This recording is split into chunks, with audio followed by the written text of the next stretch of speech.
Hi, I'm Cathie, and I'm here today to show you how to create beautiful backgrounds using a technique I call paint swiping. I know you will enjoy it. It's really fun and it's really easy. So to create a paint swipe background, add some acrylic paint with a mini ink blending tool in the middle of the card panel. Now scrunch a baby wipe and swipe upward, applying light pressure. You want the paint to move, and by applying light pressure on the baby wipe, you will be sure not to remove the paint. Always use a new baby wipe with each swipe and work in small sections. Turn the card panel and do the same to the other side, using a light upward swipe motion to move and spread the paint. Continue to add more paint until you have the amount of coverage you want for your background. For the best results, use a creamy acrylic paint. I'm using Dilutions paint. Continue to add more paint and swipe upward until you are pleased with the background you've created.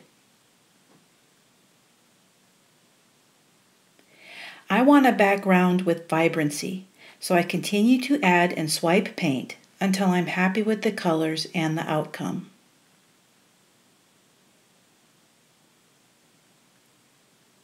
I like what I see, so I dry the panel before moving on to the next step. I speed the process up by using a heat tool.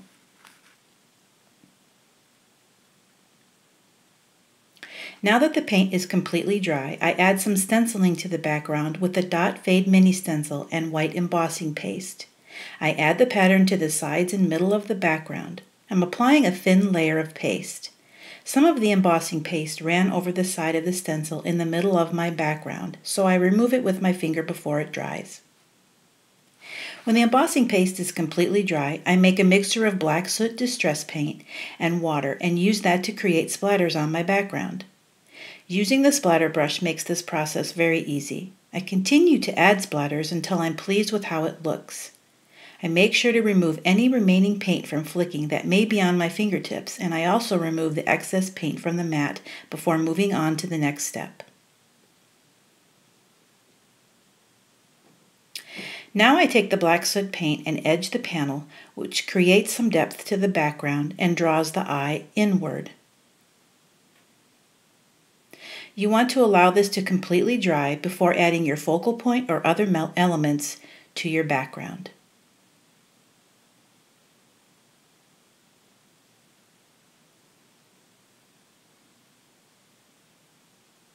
I hope you enjoyed this tutorial. For more fun techniques, stop by my blog at daydreamsandpaper.blogspot.com.